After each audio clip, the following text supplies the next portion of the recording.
Soldat de la civilisation contre la barbarie, le défenseur du droit contre la force.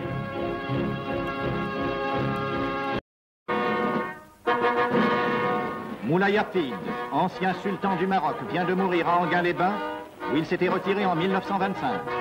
Voici l'ex-souverain au studio Pathé Cinéma à Vincennes en 1912.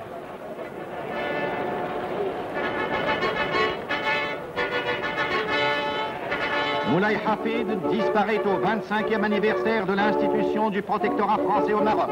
C'est à peine dans son palais que fut signée par lui le 30 mars 1912 la convention franco-marocaine. Elle fixait le principe de réformes reconnues indispensables pour affermir la souveraineté du sultan, rétablir la paix, faire renaître la prospérité dans le pays.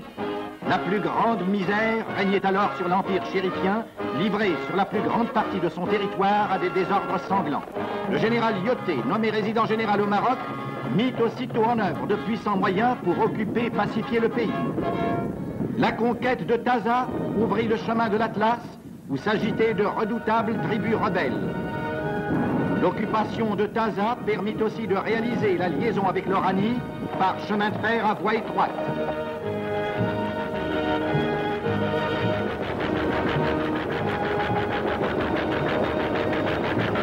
La Grande Guerre obligea le général Lyautey à réduire ses effectifs. Il réussit quand même à maintenir le calme dans ce pays naguère encore déchiré par des conflits sanglants. D'autre part, il entreprit d'organiser l'Empire et de mettre en exploitation son sol et son sous-sol, de construire des ports et de créer des œuvres sociales qui furent souvent plus efficaces que les armes dans l'œuvre de pacification. Aujourd'hui, les ports marocains, dotés d'un puissant outillage moderne, reçoivent annuellement 3800 navires. Plusieurs barrages ont été construits pour l'irrigation et l'électrification du pays. Cette électrification se développe à un rythme accéléré. De nombreux trains sont mus électriquement. Le réseau de chemin de fer en service atteint une longueur totale de 2700 km et des lignes nouvelles sont en voie d'achèvement. Les ouvrages d'art d'une hardiesse qui fait honneur au génie français ont été construits. Le réseau routier dépasse 6700 km. Le nombre d'autos est proportionnellement plus élevé au Maroc que dans la métropole.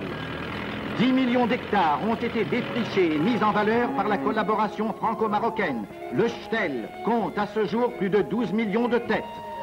De nombreuses usines ont été créées pour l'industrialisation des produits du sol et du sous-sol. Des villes modernes ont surgi en quelques années au centre des régions les plus riches du monde.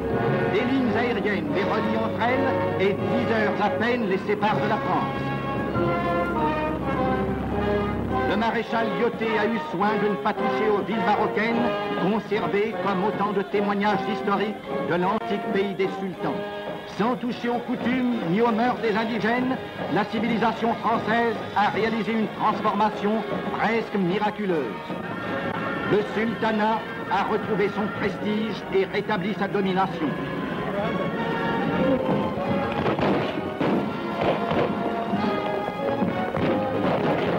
Telle est l'œuvre accomplie en 25 années de protectorat au Maroc. La paix française continue de favoriser l'œuvre humaine entreprise à l'abri des deux drapeaux dont l'union symbolise la prospérité et le bonheur du peuple marocain.